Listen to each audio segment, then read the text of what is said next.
Contract outsourcing ఉద్యోగులకు సంబంధించి ముఖ్య సమాచారం అండి. జీతాల కోసం ప్రతి నెల 20వ తేదీ వరకు ఎదురు చూసే కాంట్రాక్ట్ ఔట్‌సోర్సింగ్ ఉద్యోగులకు ఇక నుంచి 1 తేదీనే జీతాలు చెల్లించాలని ప్రభుత్వం నిర్ణయించింది. ఈ మేరకు అన్ని ప్రభుత్వ శాఖలకు సర్క్యులర్ జారీ చేసింది.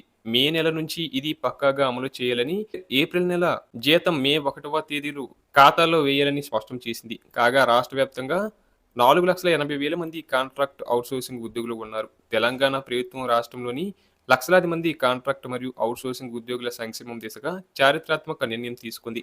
ఇకపై వీరికి కూడా రెగ్యులర్ ప్రభుత్వ ఉద్యోగుల తరహాలోనే ప్రతి నెల 1 తేదీనే జీతాలు చెల్లించాలని ముఖ్యమంత్రి ఆదేశాలు జారీ చేశారు. ఈ మేరకు ప్రభుత్వం అన్ని శాఖలకు అధికారికంగా సర్క్యులర్ జారీ చేస్తూ మే నెల నుంచి ఈ విధానాన్ని అమలు చేయాలని స్పష్టం చేసింది.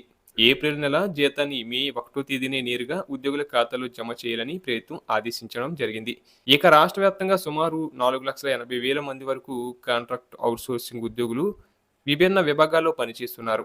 ఇప్పటివరకు ఏజెన్సీల ప్రీమియం కారణంగా వీరికి జీతాలు ఎప్పుడు వస్తాయో తెలియని పరిస్థితి ఉండేది. నెలల తరబడి వేతనాలు అందక ఈ ఉద్యోగులు పడుతున్న ఆర్థిక ఇబ్బందులను దృష్టిలో ఉంచుకొని ప్రభుత్వం ఏజెన్సీల ప్రీమియం లేకుండా నేరుగా జీతాలు చెల్లించేలా చర్యలు చేపట్టింది. ఇందుకోసం ప్రతి నెల 25వ తేదీలోపు ఉద్యోగులు హాజరు వివరాలను సమర్పించాలని ఔట్‌సోర్సింగ్ ఏజెన్సీలకు ప్రభుత్వం స్పష్టమైన గడువు విధించింది.